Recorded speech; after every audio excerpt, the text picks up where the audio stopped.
அப்புறம் இந்த ஜனநாயக போரில் இன்னைக்கு அரசியல் விருப்பு வெறுப்பு அப்பாற்பட்டு திமுக ஓட்டு போடணுமா? ஏன் ஓட்டு போட்டதே இவ்வளவு கஷ்டத்தை அனுபவிச்சுட்டு இருக்கிறாங்க. திமுக ஓட்டு போட்டதா கஷ்டத்தை அனுபவிச்சுட்டு இருக்கிறீங்க.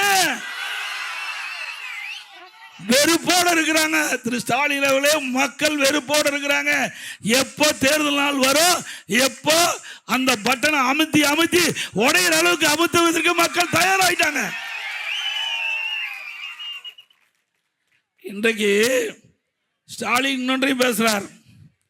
திமுக தப்பி தவறி ஆட்சிக்கு வந்துடுது. நீச்சல் தெரியாத ஒருவர் கிணற்றில் தவறி விழுந்துட்டா அவர் உயிருக்கு போராடிட்டு இருப்பார்ல, தத்தளிச்சுக்கிட்டு.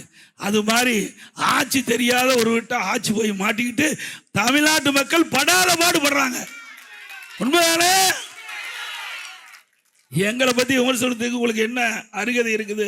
சிந்தித்து பாருங்கள். ஸ்டாலின் அவர்களே, நான் முதலமைச்சர் இருக்கும்போது கட்சியில எவ்வளவு பிரச்சனை உண்டாக்கி பார்த்தீங்க. அது மட்டும் இல்ல, இன்றைக்கு நான் முதலமைச்சருக்கு கடுமையான வறட்சி, சென்னை மாநகர மக்களுக்கு முழுமையான தண்ணீர் கிடைக்காத ஒரு சூழ்நிலை கூட வெளி மாநிலத்திலிருந்து வெளி மாவட்டத்திலிருந்து ரயிலில் தண்ணி கொண்டு வந்து தண்ணி கொடுத்து தாகத்தை தீர்த்த அரசாங்கம் அதிமுக.